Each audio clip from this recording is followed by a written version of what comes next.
राहुल गांधी मोदी के बोलेছিল যে মোদিজি আপনার যদি হিম্মত থাকে রাহুল গান্ধীর সঙ্গে জনতার দরবারে একটা বিতর্ক অংশগ্রহণ করুন।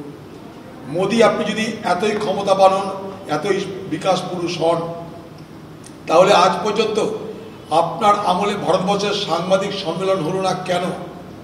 আপনি সাংবাদিকদের ডাকেন এক এক করে, আগে তাদেরকে প্রশ্নপত্র তারা কি জিজ্ঞেস করবে সেগুলো আপনাকে জানাতে হয়, তারপর আপনি সেই সমস্ত প্রশ্নের উত্তর দেন।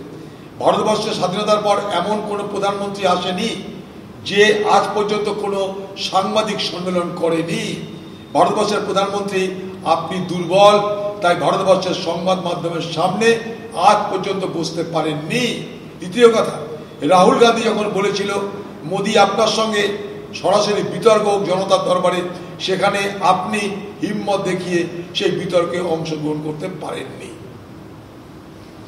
রাজ্যের বিভিন্ন ভালো কাজে ব্যাগরা দেয় তৃণমূলের সরকার। তৃণমূলের এই নেতিবাচক রাজনীতির বিরুদ্ধে আমরা আরো বড় করবো বলছেন প্রধানমন্ত্রী গতকাল। এতদিন কেন করেনি জানি না, এতদিন তো করতে পারতো। ভোটের সময় বড় বড় বাতালে মেরে তো লাভ নাই। মোদী দেশের জন্য কি করেছে তার জবাব দিক। আমরা তো দিদিকে জিজ্ঞেস করবো আপনি কি করেছেন বাংলার জন্য। বাংলায় যেমন লুট হয়েছে, দেশও লুট হয়েছে। নির্বাচনী বন্ডটা সব থেকে বড় প্রমাণ। নির্বাচনী তহবিলে এ ভারতবর্ষের যে সমস্ত অসাধু বিজনেসম্যানরা তারা সরকারি খাজানাকে যারা লুট করেছে, তারা নির্বাচনী বন্ডে সব থেকে বেশি চাঁদা দিয়েছে বিজেপি পার্টিকে 8,000 কোটি টাকা। তারপর সেই সমস্ত অসাধু ব্যবসায়ীরা, তারা কেউ লটারির কিং, তারা কেউ সারদা কোম্পানির মালিক, তারা দিদির তহবিলে দিয়েছে প্রায় কয়েকশো কোটি টাকা। তার মধ্যে লটারি কিং ম্যাড্রাসের সে দিয়েছে 600 কোটি। সুদীপ্ত সেন সারদা কাণ্ডের নায়ক, সে দিয়েছে 27 কোটি। ভারতবর্ষের কংগ্রেস পার্টি 138 বছরের পার্টি, তাদের ঘরে 1200 কোটি টাকা, দিদির ঘরে 1600 কোটি টাকা। আর মোদির তো নিয়ে কথা বলে না, হাজার হাজার কোটি টাকা নিয়ে কথা বলে।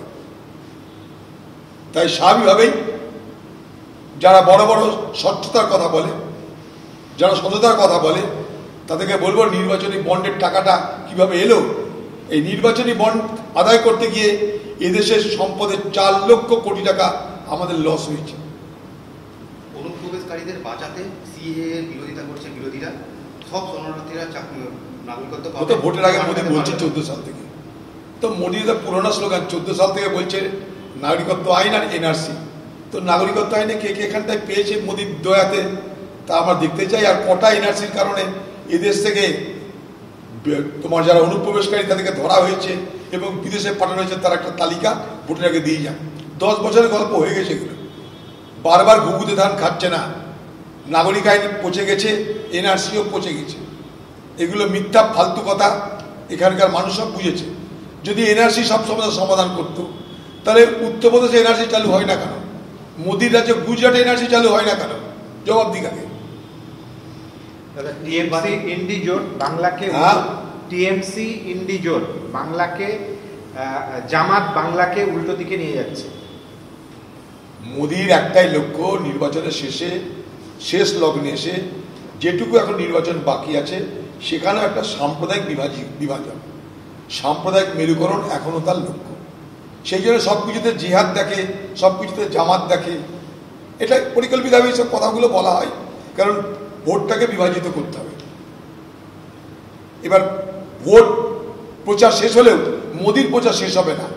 সেই ব্যবস্থা করতে মোদি কোথায় যাচ্ছে? কন্যাকুমারিকায় বিবেকানন্দের যেখানটায় তিনি ধ্যান করেছিলেন, সেই বিবেকানন্দ রকে গিয়ে তিনি আশ্রয় নেবেন। 2 দিনও তিনি খবরে থাকবেন। মোদি ভারতবর্ষের সব থেকে বেশি খবর পিপাসু রাজনৈতিক ব্যক্তিত্ব। সেই খবর পিপাসু রাজনৈতিক ব্যক্তিত্ব সে ভোটের প্রচার শেষ করলেও শেষ হতে দেবে না। তাই ভোটের প্রচার শেষ, কিন্তু মোদির প্রচার শেষ হবে না। কখনো কেদারনাথে, কখনো প্রতাপগড়ে, কখনো কন্যাকুমারিকায়। এর ঢপবাজি চলবে।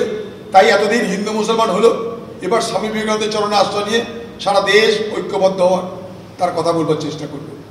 এই ঢপের রাজনীতি দেখতে দেখতে ভারতবর্ষের মানুষ আজকে পরিশ্রান্ত। কমিশন থেকে বিজেপির সকলেই হ্যাঁ? কমিশন, নির্বাচন কমিশন, বিজেপির উচ্চ নেতারা সবাই বলছে ইভিএম হ্যাক করা সম্ভব নয়। সেই জায়গায় দাঁড়িয়ে বিজেপির রাজ্য সভাপতি ইভিএম হ্যাকের আশঙ্কা করছে।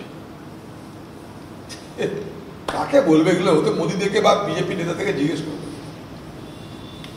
আমরা যখন হাইকোর্টে কেস করেছি কি করতে হবে না করতে হবে।